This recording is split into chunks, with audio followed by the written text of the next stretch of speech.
who serves as, this is an overachiever. He is the series creator, co-showrunner, executive producer, and stars in the lead. Please welcome Riz Ahmed.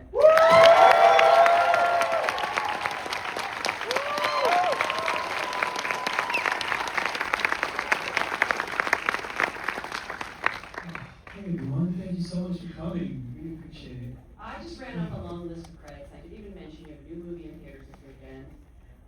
Hamlet is out. You're also, a rapper. You all, just so the rest of us can feel a little better. What are you bad at? It's gotta be one thing. Come on. I'm clearly need a lot of therapy. Right? So we have that. This is therapy. I thought it would be a more fun thing to do than therapy. It wasn't actually, it was very stressful. Very stressful to make a TV show. Actually, because you're here, I always love to go back to the beginning and ask people, as accomplished as you are, what was your first job in this business? Like, I guess specifically as an actor. Do you remember the first role you did? My first kind of like movie and that kind of thing, my first acting job was The Road to Guantanamo. With Michael Winterbottom, and I left drama school like one semester early to just go and take that job. And it was fully improvised. I've done a Shakespeare course. The only training I had was classical acting Shakespeare at the Central School of Speech and Drama. And I was like, well, this is going to come in handy, and I go to a fully improvised docudrama with a group of non-actors. And I'm just like sucking. I'm just going like, perhaps we should. Don't project. Why are you doing that? So it was a learning curve. Learning ever since. Did you ever go back and finish that degree? Because my mom would be very upset. Well, I ended up getting, it's a master's, so I ended up kind of being able to like transfer doing the film as like school credits. Yeah. And got that, yeah. Yeah, I think once you have the Oscar, you can just like take that. You can cash it in for a diploma. Yes. I don't know where that Oscar is. I gave it to my mom. Because obviously I owe it to her. Well, I haven't seen it. I give it to her. I'm like, I hope she knows where it is. It's this game of chicken where I'm like, where is it? She goes, oh, I know where it is. Do we know? Yeah. Have some more food. And so, I don't know. I'll keep you posted on that if I what's going. I think this is your next show. Season 2, yeah. Actually. Well, again, congratulations on just such a funny, irreverent new show. And this actually marks your first return to series regular TV in 10 years since the night of, for which you won your Emmy Award. And actually, I don't know if you're going to screen the very first episode of Night of after the Q&A, so please stick around. But what interested you in specifically telling this story and the medium of TV? I guess, thinking about Night Of to here, thinking about that journey, it's quite interesting because in many ways, as you all know, if you stick around to watch the Night Of, very different shows. Extremely different shows. Both stressful though. Both quite stressful in different ways. But when I think back to that time, the way that I would approach acting and the way that I would approach this whole thing was that I kind of wouldn't draw from my personal life at all. If there was an emotional scene, I wouldn't even draw from my own life. And maybe it's something to do with the British approach and it being a different thing. And I would kind of do a lot of research and interviews, and I'm becoming a different person. Back then, I guess I used to think that acting was about putting on the mask and being who you think other people want you to be. And now I think it's about taking off the mask. And that's what this show is. The show is about a guy who has to learn how to take off the mask. And I figured if I want to make a story about that person, I need to go through that process as well. So I need to make a show that's as personal as possible. And so it kind of marks a real evolution, I think, in like how I think about this thing called story. I used to kind of run away from the specificity of who I am and the experience in some ways, and not want to be pinned into that. And now I actually think that really being as personal and specific as possible is actually what people find most relatable and just find honest. So I just wanted to make something as scarily personal and vulnerable as possible, really. So quite different when I think about the kind of creative process that went into that. Well, and I'm curious if you ever thought of playing yourself, quote unquote, because that's very popular now, and obviously there have been Bond rumors around you for years, and You started them, so thanks. No, I didn't. Years ago, but at that point they were already out there. So, of course, if you get the job, I will take it from you. They were witnesses now to this contract. Is this sort of a subtle audition for the broccoli? Yeah, I thought this would be a really low-key, subtle way of dropping it. You're like, I will do anything. But I do love this. Well, I should actually say about the broccoli, so the premise of the Bond thing came quite late on. Really, I wanted to make the show about how life can feel like one big audition, which actually isn't just restricted to actors or people in our business. I think we all feel like that. We all feel like we have to perform a public version of ourselves on LinkedIn, on social media, even on a Zoom call. We're secretly not wearing pants and pointed this way. There's the one wall that doesn't get destroyed.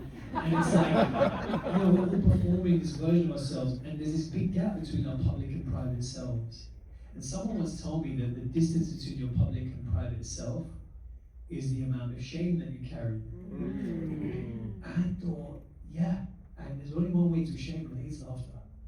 And I wanted to tell a story within the playground of shame, and my own feeling of not being enough, and how we feel like we're not enough, we do too much. And the Bond thing just ended up being kind of relatively late in the process. We were like, that's the perfect symbol of success, alpha masculinity, Britishness, all these things he wishes he was, that he feels he is not enough of. When we were like, he's perfect, it has to be that, they said, Barbara Broccoli, we're going to let you use this. But to her credit, we sat with her, we spoke with her, she's never let anyone use Bond in this way before, rightly so. And we sat with her, gave her the scripts, and talked her through it. To her credit, she saw that. She saw that in a way Bond was a symbol of aspiration. And it wasn't really about that, it's about self-love. Yeah, I love that. I just assumed that was the premise. But... No, the concept, it started off from a very personal place, and hopefully that still survives, but we wanted to put it in this high concept wrapper for many different reasons. The spy thriller genre is interesting to me because Jordan Peele said this thing when he made Get Out, which was that being black in America, as he saw it, was like being in a horror movie sometimes. So he made Get Out. As far as the way I see it, being Muslim in the West is like you're in a spy thriller. It's like you're stuck in a spy thriller. You did not choose to be in. And so that's why I wanted to do this. So I thought it really lends itself to that. And that's why you see all these neighborhoods popping up, super specific neighborhoods in London popping up in Kentish Town, Brick Lane. Because when you watch a Bond movie, it's like somewhere in the Caribbean. Right? They say that. And it's like Mexico City. And I'm like, I want to elevate our experience to that grandeur, to that level of stakes, and celebrate it in an iconic way as well, because we're already in a spy thriller, man. Yeah. That's the way I saw it. That's because he feels like he's being surveilled throughout this show. It's so interesting. Like that was part of what I thought, drew you to the spy thing. And you're tackling these big themes, discrimination and cultural identity. But I do want to stress the show is so funny.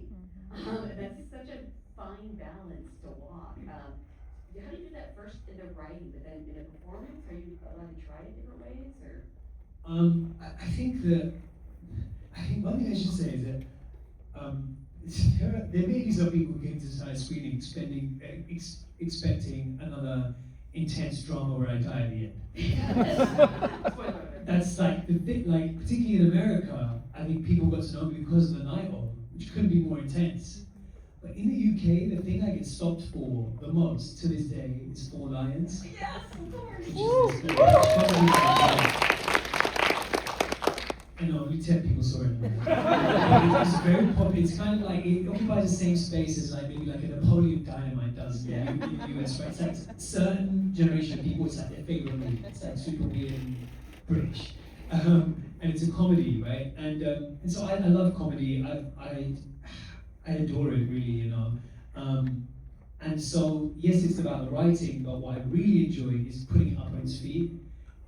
A little bit in rehearsal, but on the day as well. And that's about casting female actors like Guz and Sheba and Sajid and Asya and Himesh and all these incredible people. So I think it has to be both, and I think some of the best things come out on the day, actually, because you put in that groundwork and because you found a flow as to what these relationships are. I was going to ask if there's improvising, because I know Gus is a comedic You can't not genius. improvise.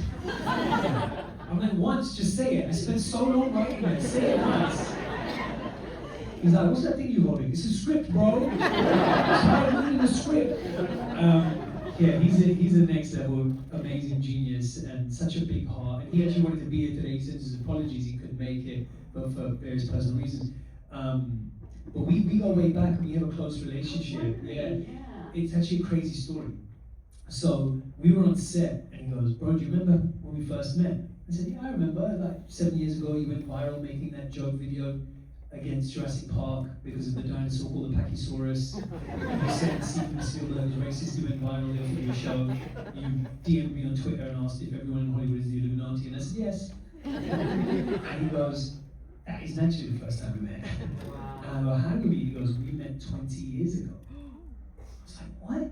So there's a city in the UK called Coventry. That's so, really being serious. Are you really from there? Can we give this person a round of applause for surviving Coventry?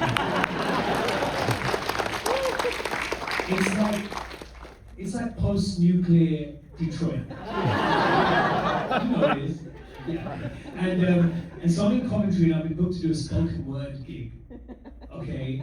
That was their response as well. You know, no one's there to see it, and no one's there. And I'm like 20, and I'm like, I'm gonna change the world with spoken word poetry. I have to get people in here, so I decided to take it upon myself to fly at people, give out flyers on the street. I'm 20 years old, say, oh, please can you come watch this spoken word? And anyone I see a group of guys down a dark alleyway, which for legal reasons, Gus has told me to say, we're selling tulips. So they're selling tulips, they're mid-transaction, and I go down there, and I'm like, how do you know about that? Gus spoken word. And they're like, what the hell is this? We're gonna get killed, like, what are you doing? And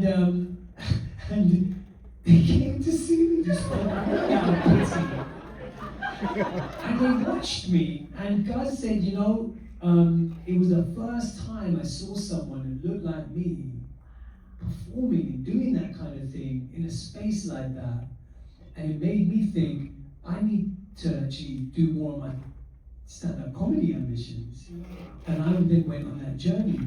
And so, you know, if I hadn't, you inspired me to go on that journey because your spoken word was so crappy. Yeah.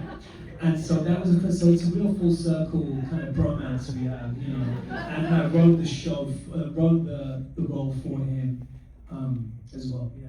Sounds like he should be giving you 20%. I'm so glad can we click that? I am curious because, like I said, you battle these, you combine these big themes.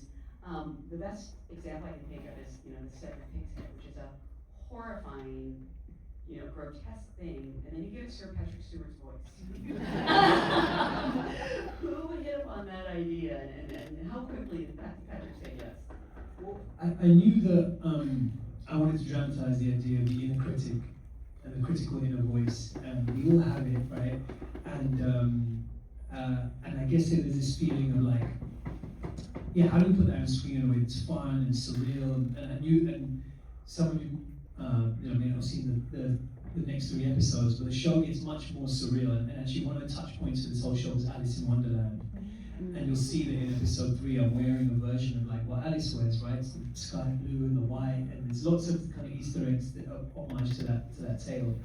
And so I needed something that was like the Cheshire Cat, and like, you know, all these kind of grinning, strange presences, these phantoms.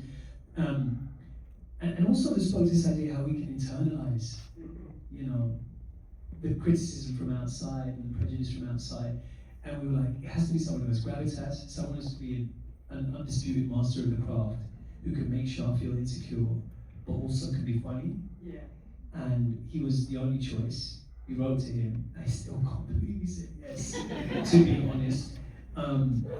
Sitting down with him in the recording booth and explaining to him what benchord means, or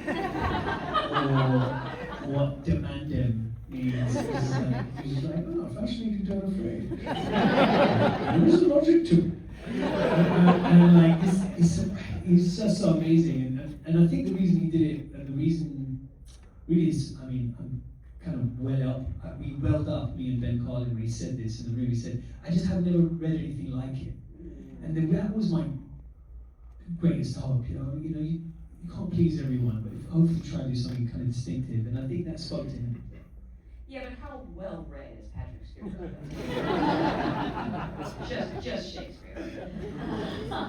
I do love how you sold that to him, though, as like as opposed to I was just like, you want to play a severed pig's head? I kind of be like, why did you think of me for that part? Yeah, no, it's I guess it's I mean, when you continue to see the show, I mean, just so you know, that's not all you get from Sir Patrick Stewart. That's what I'll say. He comes back in a big way. But it's interesting because that critical inner voice can often be. We can feel sometimes as though that's our jet fuel. I've had this myself when I've had moments of success. That's when my voice starts going, nah, you ain't shit. Don't get complacent. Don't kick your feet back. You gotta keep going. And if you kind of wire your brain to strive and not savor, sometimes it's like, you're whipping the horse to make it go faster. You're gonna kill the horse, dude. And so there is this strange codependent symbiotic relationship between him and the pig's head. The pig's head ultimately is trying to get him to run lines, right? And get him to do better and be the character. But look at them. How just the tone of it all, it's killing you, man. And I wanted to depict that just coming from a personal place. I really struggled with that. They're showing episode 1 of the night of 2 years after the night of had already aired on TV. I would sometimes get up in the middle of the night, go to the bathroom, and redo scenes from it. What? Yeah, I'm fucking crazy. You ain't even seen episode 6 yet. And so, I was just being honest, man. I just wanted to put it out there. It's like, you just have this thing of like, nah, I'm not gonna do it. And I thought, the only way out of this is laughter. The only way out of this is honesty. So, this is my attempt to try and kind of like name those things, and hopefully it's healing for not just me, but for others as well, Speaking of the night of, do you have your Emmy, or did your mom misplace it? I know what that one is. Okay. I do love how, well, it's very human, but deeply flawed, Shaw is, because we're rooting for him, but he can also be his own worst enemy. And I'm curious to know how you went about preparing to play the role, essentially, because I think we all know someone like this, or we are this person, and they have that confident exterior, but they're just unraveling on the inside. I think there is some of me obviously in charlatans, right? But I think there's a lot of shine in all of us. Yep. I think we're all constantly in this performative spiral of people pleasing in one way or another. If I'm honest, I obviously I've written this, pulled so many things that from such a personal place. The panic attack at the end of episode 1 at Kentish Town Forum, that music venue, I had a panic attack on that stage supporting Wu-Tang Clan. Burst out that same alleyway, and had, that was that. I don't know, that episode 3 at the top of it, he gets jumped in that staircase in the park. That is the park where I got jumped as a kid in the park behind my parents' house. The sweet shop on Ealing Road where they go to, that's the sweet shop where we go. It's like so it's like I knew the story, I knew this world. The thing that I didn't know was, the thing that I needed to do was, it's always like the challenge the character faces is the challenge that you face. Always, right? It's always the thing, the process and the thing is the thing. It's all one. And the thing that I needed to do was the same thing Sean needed to do, which is like, I needed to believe I was enough. I needed to try and take off the mask and be vulnerable when I didn't know how to run the set and also do this and do that at the same time. And I guess I had to like go on that journey that the character goes on. Yeah, I was going to ask about that because I don't want to give anything away, but by the end of the series, his definition of making it or success has really sort of changed. And I wondered if that was something that, happened to you or it paralleled your experience. I think it was happening around that time.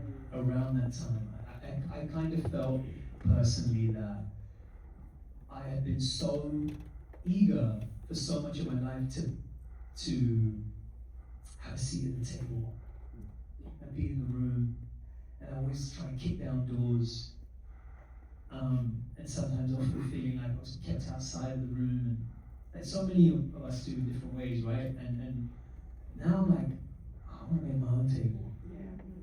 I want to build my own room, and that's both what the show I think is about, that journey, and I think the show represents that. Yeah. Behold my table. This is like that attempt to yeah. Did you ever, come up with ideas for the show, like as the producer writing side of you, and then like realize as an actor you have to do them, and kind of Usually on the day. You're like, this makes sense as a scene. I'm like, how the hell do I do this? What the hell do I do? I think often when you're writing the way you're show running and acting and producing and writing all this stuff, you have to draw from kind of instinct, and you're slightly out of your depth. And I actually, it was actually very liberating for me, because so much of my process is about deliberately trying to be off balance. I don't like to fully be in control. It's very tempting. It's a human instinct to try and control a situation, to kind of make it feel safer. And I often try and find ways of being a bit out of my depth. And I definitely felt like that just from everything I had to juggle. So again, it feels like the character feels overwhelmed. The character feels like an imposter. The character feels like he's chasing his own. That's exactly how I feel on set right now. Great, we'll go with that. So I try and lean into the obstacle. I think the curse is usually the gift, if you can just accept it. And I had to learn that the hard way through many, many different projects.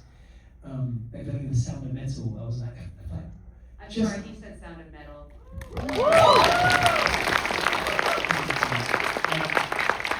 If I think of that, I was like, if I could just not have to spend like 5 hours a day learning how to play the drums, I could analyze the script. I never got around to analyzing the script, but then realized, oh, that curse was the gift.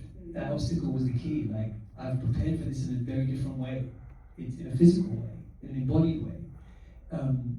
And so similarly for this, it was like there was no time to analyze. There was only the feeling of panicked overwhelm. And so I was like, thank you. Run with that, Do you still play the drums? Do you still know how? I don't play the drums, but music is still a big part of my life, and I hope that's reflected in the show as well. Maybe there's something we can talk about. I was going to ask, because not surprisingly, music is so fantastic considering your background. How did that sort of play a part in shaping the series itself? Yeah, so I really love scores that announce themselves, and needle drops that announce themselves. Yeah, the act like was like a Greek chorus, where it's like this Brechtian device. It's kind of like you are watching a story. This is the frame. Here's the Greek chorus. Like take the storyteller's hand, and he leads you through it, or he or she leads you through it. And I was thinking a lot about Uncut Gems, and I was thinking a lot about Birdman, and how theatrical the score is in both of those. How it sets a kind of playful tone. It's almost not quite winking, but kind of like, weaving a tale, kind of. And so one of the biggest ambitions for the show, and if you see the next 3 episodes, you'll see it, is we wanted to kind of defy genre. We wanted to specifically do this. The characters have an identity crisis, so the show has to be having an identity crisis. So episode 2 is James Bond episode, puts on the tux, goes to the gala, he's got the villains that navigate all that. Episode 3 is an homage to the Bollywood soap opera. I don't know if anyone else, their parents grew up, they're always watching these Bollywood soap operas, these Indian soap operas, where everyone's at these beautiful events, and then they're finally and someone gets slapped at the end. And they have a crash zoom. It's like, and I was like, I'm gonna watch that. I want to watch my stuff. And I was like, I'm gonna make one of those. But when the slap comes, I want you to feel it. I want to do my homage, my subversive homage. So that's that. You'll see episode 4 is like a Linklater Before Sunrise walk and talk, one take, walk and talk, two-hander. Episode 5 is our spy thriller episode. So it's like, if the characters have an identity crisis, the show has to have an identity crisis. That's great. So we try to do that deliberately, tonally, within episodes and between episodes. But then what's the glue? what's the coherent tonal through line? And we thought it has to be the music. So we needed a tonal glue that was both very playful, freewheeling, psychedelic, and surreal, like the show, and very culturally specific. So we honed in on this period of 1970s and 1980s, Bollywood and Lollywood, which is Pakistani version. Bollywood, Lollywood, psychedelic funk, and disco. When I can only imagine the drugs must have been incredible.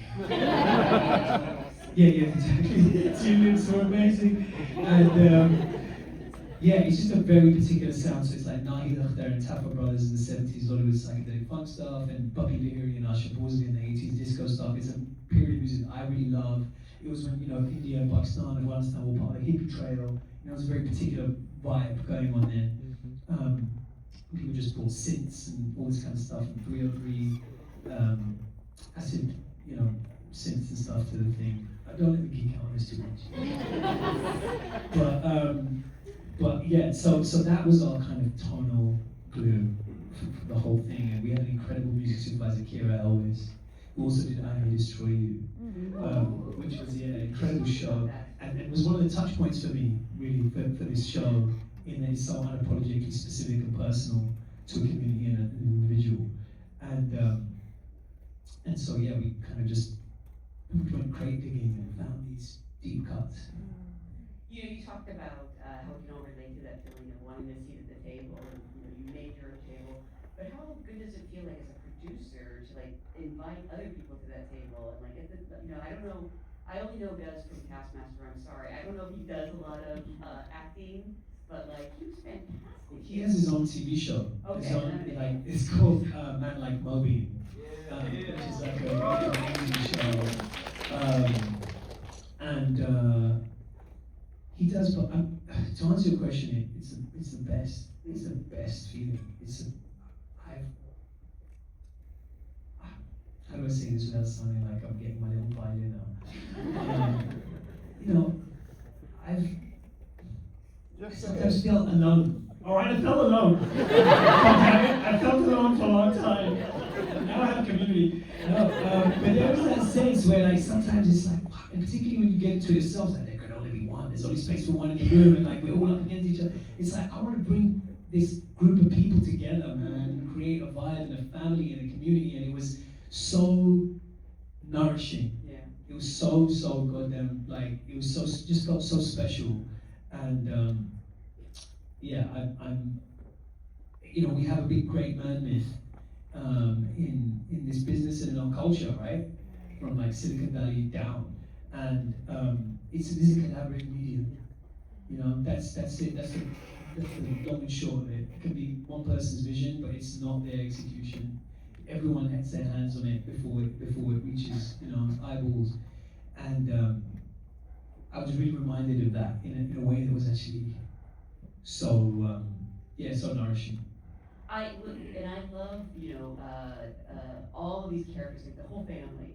They're all so specific. They are loving. You can tell, relishing playing these roles and being seen. And since again talking about the table, I don't know when the last time was you auditioned for anything, but Recently, yeah. Really? Did you get it? Yeah. Is it James Bond?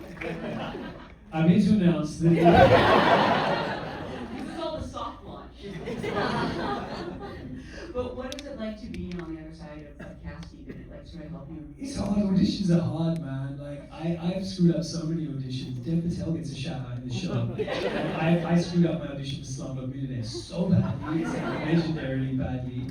I threw Danny Boyle up against a wall and ripped his shirt open because he said, "You can improvise and get rough with the character if you want." It was a bad idea. I screwed up so many. Auditioning is hard, man, and it's true what they say. In a way, I take it as personally, all those things, those incidents, because it's you might not be able to articulate it, but it's when you see someone, they have an essence of that in them, at least in that moment. I'm not saying actors can't act, of course they can, but some essence, some kind of color of the rainbow that you're looking for is very present in them. And I think sometimes they give you a colour that you didn't know you were after. Yeah. So Sergeant Hassan, who plays my dad, he's a well-known actor in Pakistan, okay? And we had the dad down as a disapproving religious dad, okay? As you can see, that is not how he looks. So I get on a Zoom, and Pakistan is a society that's very steeped in politeness and formality and poetry, right? So it's like, you meet someone and on Zoom, and they're like, how are you, how are your parents, how's your family? You never met each other's family, it's just the, it's the politesse of the culture. And you're like chatting, like, Sergeant Hassan, I go up on a Zoom with him, I'm like, how you doing, Sergeant? Hi, how you doing? He goes, Riz, you look like a dork. And I say, what? He goes, you look like a nerd, Riz. I said, okay. He goes, don't worry, I can tone down my charisma to play the father of a nerd if I have to. And I was like, he's got the role, and we have to rewrite the whole role around him. So sometimes something jumps out at you, even if you didn't know you were looking for that. Yeah. Well, it's such a great show, and you can stream it now on Prime Video. Again, I'm trying really hard not to give anything away. So I'm just going to say, stick around for the first episode of Night Of. It's not as funny. But thank you so much for being here. Thank you all for being here.